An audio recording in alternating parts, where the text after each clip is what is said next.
Salut à toutes et à tous, je vous emmène cette fois-ci à quelques encablures de Bordeaux, juste au sud, à Villeneuve-d'Ornon, sur le parcours YouGolf de Villeneuve-d'Ornon, un parcours qui est ouvert il y a seulement quelques années, donc très jeune, un parcours magnifique, entouré d'obstacles d'eau, et vous allez le voir, très technique. Donc on commence par le trou numéro 1, un par 4 de 285 mètres, ça commence par mon drive en slow motion, je me suis trompé hein, en prenant le film, et de toute façon c'est pas si mal. Donc un parcours avec beaucoup de risk and rewards, si on décide de prendre des risques, on peut faire des birdies, mais on peut aussi le payer très cher. Évidemment, on est là pour s'amuser, donc je prends le driver et je tac le green en 1. La balle ne va malheureusement pas terminer sur celui-ci, mais c'est un bon drive malgré tout qui termine sa course dans le bunker de green juste à côté. Il me reste donc cette petite sortie.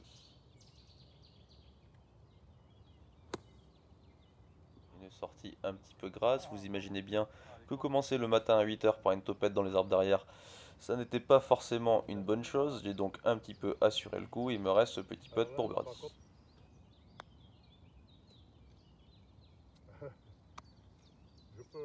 Et on commence donc tranquillement, doucement par un par, avant d'arriver sur le trou numéro 2, un par 4 de 292 mètres, où je fais un choix à nouveau très agressif en prenant le driver, malgré le fait que le green soit collé à un obstacle d'eau, même si là on ne le voit pas à cause des grandes herbes. Je fais un très bon drive, pile dans l'axe que je souhaitais, et je me retrouve donc en avant green, et il me reste ce chip pour essayer d'aller chercher un birdie.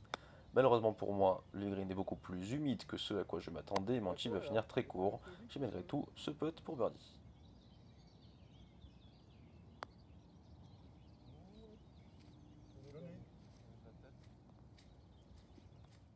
Comme on dit dans le sud-ouest, une belle cagade sur ce putt.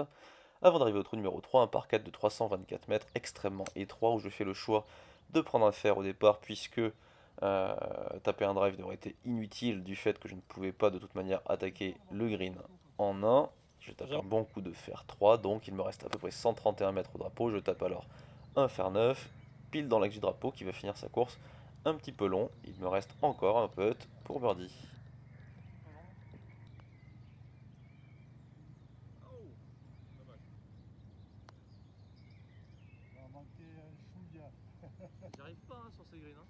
Je n'ai décidément pas la vitesse des greens ce jour-là. On arrive sur le trou numéro 4, un par 4 de 355 mètres, où je tape un bois 3 au ras des arbres de droite, en draw pour épouser la forme du fairway.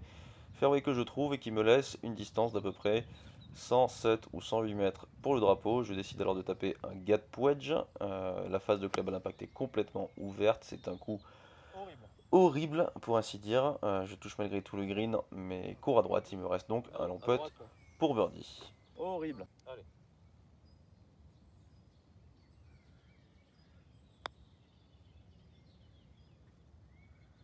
Toujours C'est un truc de fou. dizaines de fois que celui-là quand même bien attaqué.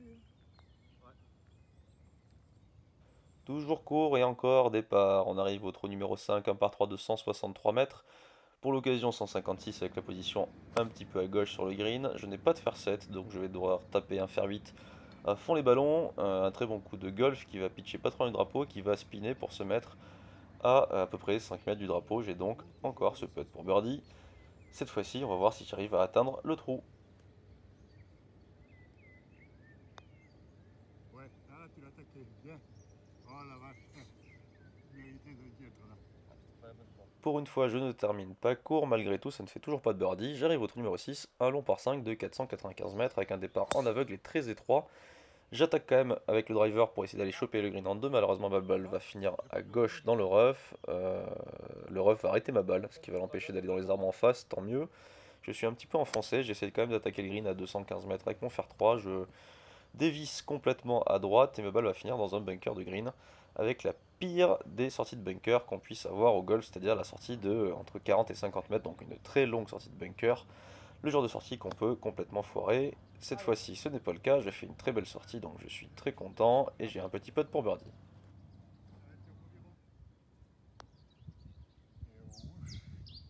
Et ouf. C'est pas oui, c'est ouf. Ah, et bien pour une fois que je ne terminais pas court, ça ne rentre toujours pas. On arrive au trou numéro 7, un par 3 de 175 mètres, 191 mètres pour l'occasion avec un drapeau au fond. Je tape un coup de fer 5 complètement dévissé à droite. Mon Dieu que ce n'est pas beau. Je me demande ce que je dois faire dans mon swing pour réussir à taper mieux, puisque là ça commence à devenir un petit peu compliqué. Je ne suis pas très en forme ce jour-là. Il me reste un chip Et la balle ne kick pas autant droite que ce que je pensais qu'elle devait faire, donc je chouine comme d'habitude. Il me reste ce putt pour le par qui heureusement rentre et me fait du bien. Nous arrivons donc sur le trou numéro 8, un par 4 de 320 mètres, de nouveau assez étroit avec du gros rough. Je tape un coup de fer 3 au départ, toujours aussi moche, toujours autant à droite, je ne comprends toujours pas. Heureusement pour moi la balle va s'arrêter dans le rough normal pour ainsi dire et pas dans l'énorme rough. Je tape alors un coup de gap wedge à 120 mètres et je fais une belle gratte. Ah, le moucheron! Ah, ces golfeurs, toujours de belles excuses, à croire qu'ils oublient qu'ils jouent en pleine nature. Pour l'appel, il me reste cette longue sortie de bunker, pas forcément facile contre la lèvre. Malgré tout, je m'en sors bien et je me laisse un putt pour le par. Oui, oui, bravo. Ah, ce part dégueu! Et un putt pour le par rentré plein d'abnégation avant d'arriver au trou numéro 9, un monstre de par 5 de 578 mètres qui oblige à taper le driver malgré l'étroitesse du fairway.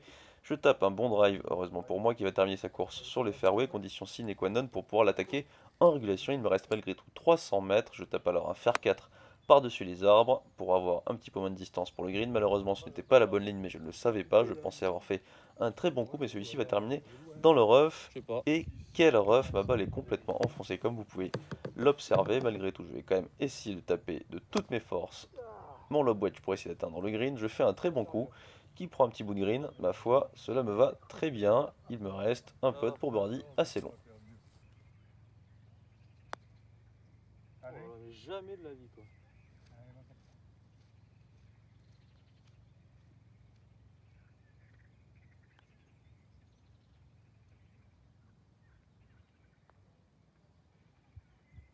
Et un petit par pour terminer cette partie quelque peu monotone en termes de carte de score. J'espère que cette vidéo toutefois vous a plu.